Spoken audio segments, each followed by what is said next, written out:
selling over 1,000 naira. At the official rate, over 1,000 naira. Imagine what other filling stations will be selling. Maybe some 1.5, some 1.4, some 1.2. This is what we used to buy before this current government came in. Less than 500 naira. Part of the harsh reality is salaries have not been increased. Businesses are not doing very, very well in terms of sales. Cost of living has skyrocketed. Only in Nigeria, this is what we call a conundrum. You don't remove subsidy without creating palliatives, but I also know that I have this wisdom. Lord grant me the serenity to accept the things I cannot change. So I cannot change his policy because I'm not part of his advisor, neither am I the sitting president. Everybody is under pressure in Nigeria. Now, this is what I'll tell you. Most of the times, when you think about our emotions and how powerful they are, talking about the effect our emotions have on us, I tell you, you underrate how powerful your emotions are. And most of the time, you see that the real reason why you are not happy is because you are thinking and you are deferring your happiness. And part of what that means is you are believing that maybe when you get some certain amount of money or when you get into certain type of relationship, you'll be happier. Now, let me give you this trick. This is a trick that has helped me all along, and I tell you, I live in a blissful state all the time, and you can as well live in that state. What is the trick? The trick is, if it's going to be, it's up to me. You see, your goal is not really to get to a place or destination of happiness, but your goal is to live a happier life. This was actually resources I gathered and learned from Oprah Winfrey and a Harvard professor. If you want to live a happy life, yes, there are times in the course of your journey that you'll be happy, and there are times in the course of your journey that you'll be sad. In fact, those two extreme emotions, experiencing them is what makes you to be balanced. You don't want to be in a place where you just want to be happy all along, or you just want to be sad all along. A bit of pain, a bit of pleasure. It's like a rocking chair. A rocking chair is going up and coming down. It's like this merry-go-round. There is a place, there is a highs and there is a low. So it is actually the yin-yang of life. Don't say that I'll be happy when I have more money. Because to tell you the truth, those that have it will tell you, money does not buy happiness. Maybe money buys happiness or it doesn't. I really don't know, and I honestly don't care. But my point is, don't defer your happiness. Be happy in the moment. All you have is now, as a matter of fact. The next minute is not guaranteed. Some of the reasons why we fail to be happy today is because we are seeking validation of other people. Like, when people don't validate or affirm us, we feel sad. Come on now, you are giving up your power. Another challenge, another reason why many people are not happy is because they have this need to control people. Life is supposed to be lived on your own terms, at your own pace. Avoid the comparison trap. Happiness is in the present moment.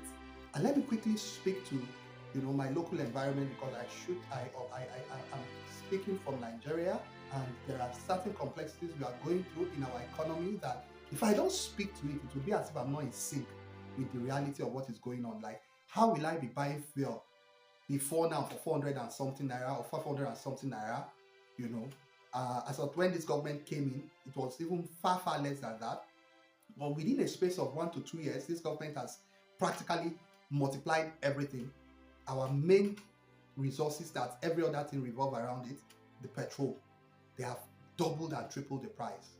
Currently, there is too much stress on drivers, that's transporters, and even homeowners, like the heads of the home and the breadwinner and even the wife. Even the children, everybody is under pressure in Nigeria. Part of the harsh reality is salaries have not been increased.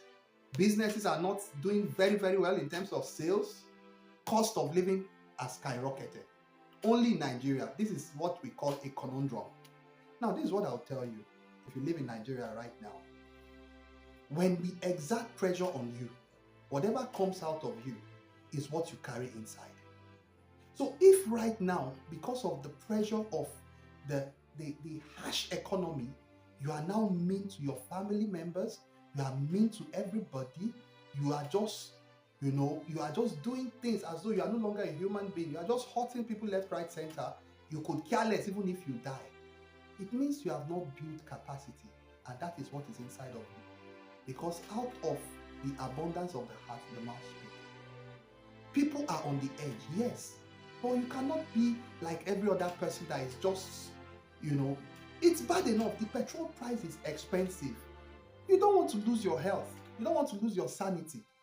So what can you do to manage the situation? Because every situation is manageable if you have the right mindset, the right skill set, and the right tool set. What I would recommend is simple.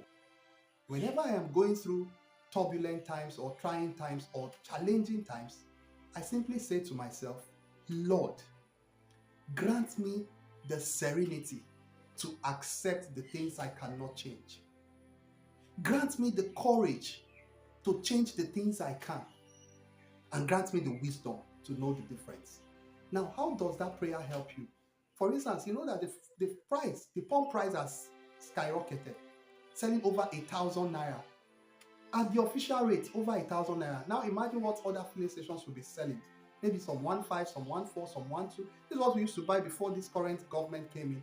Less than 500 naira. Now, what's the implication? The implication is, if your finances have not increased, you go through a lot of tremendous stress that would, strangulate you, such that you'll be under untold pain, and you would even feel depressed. If you don't want to be a victim of sadness, a victim of depression in this harsh economy, all you need to do is say this first line. Remember, this first line is application. Lord, grant me the serenity to accept the things I cannot change. Do you know you cannot change who our president is right now?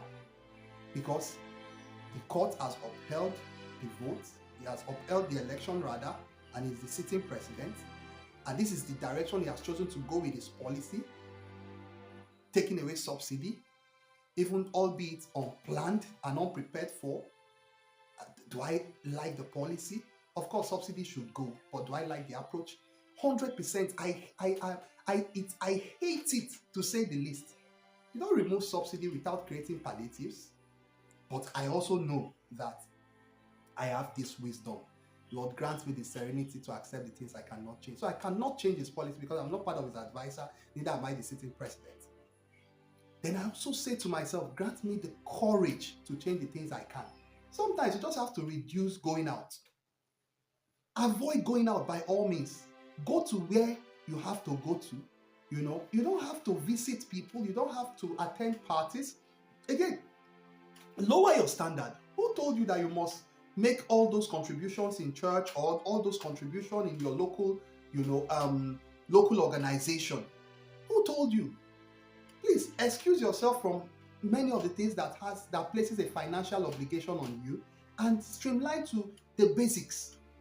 That's if you have a car. When you streamline to the basics, you will have more resources to get the petrol.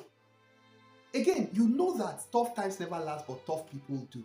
And so this reality that Nigeria is going through, we are going to weather it. Nigerians are very resilient people. I want you to be among those that will see the other side of a better Nigeria. Because yes, we might have a president that is probably not getting it right or getting it right. I'm not holding a brief for President Tinubu. I don't know how he's doing his government, and I could care less. But one thing I know is I care about you, and I don't know if you care about yourself. And so I'm saying to you that be around when this, all these harsh economic policies, these harsh economic policies is weathered, and we have been through it. Because I tell you, Nigeria has been through a lot, and we still remain standing. Like that song, Last Man Standing. Will you be the last man standing? It depends on you and the choices you make now. Regardless of what you're going through, say to yourself, I choose to be happy. Say to yourself, I'm in control.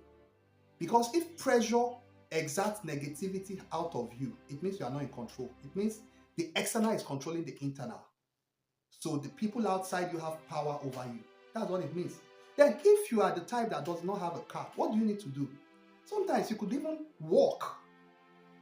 It's quite ridiculous how we think in Nigeria. When people are trekking, you say they are suffering. Do you know that if you begin to convert this, there is something we call conversion. Like I've forgotten the term in psychology, but it is to the end that unpleasant situation can be made pleasant by the story you tell yourself and the narrative you choose. So since the fuel, for instance, is now expensive, transport has increased, walk some miles. Find a way to save cost from your transportation. And by so doing, you will still be able to meet up with your daily expenses or weekly or monthly expenses. If you are lucky to be in an environment like a church, a pastor, Pastor Bolaji in Lagos, he provides transportation for his members to commute to work. Like, this is, for me, it deserves applause, because many pastors, most of the time, they are not sensitive to the plight of their members. They will tell you, you are shielded, you are immune from the reality, you operate a superior economy. All of these are good, but they are mere prophecies if there is no action to back up that. So thank God for people like Pastor Bolaji. So if you find yourself in Lagos State, for instance, and you're a member of Harvesters, those buses will convey you to your office, thereby saving you money. I was listening to a testimonial from some of those that benefited from the program in recent times, that the petrol price has increased over 1,000 naira. They came together and provided buses, mass transit. That's actually what the government should do, and that's why the church is a blessing to Nigeria. The government is supposed to have created that palliative before taking away the subsidy, right? So, but understanding that, applying, giving me the courage to change the things I can, get yourself early to the bus stop and join that bus. Of course, if you also live in Ibadan, thank you to Governor Seyi, there is a program that is called Omitutu Mass Transit. Get into the bus. It's half the price of regular fare. Those are the things, those are the courage. That's the courage to change the things you can. You will deny yourself of sleep because the boss will not wait for you. And then grant me the wisdom to know the difference. So once you understand this, I tell you, you will live a happier, peaceful, calm life. Don't be a victim of double jeopardy. The economy is ash. You are having migraine. You are thinking a lot. You are depressed. Your emotions are unstable. You are always sad. That is exactly the recipe for sickness. Be in charge of your life. Take actions that are decisive. Be for yourself and not against you. Because honestly, whatever is happening to you, your interpretation of it will determine whether you'll be happy or sad. I remain Michael Ogunjola, your peak performance strategist. You are created for peak performance. Go for productivity.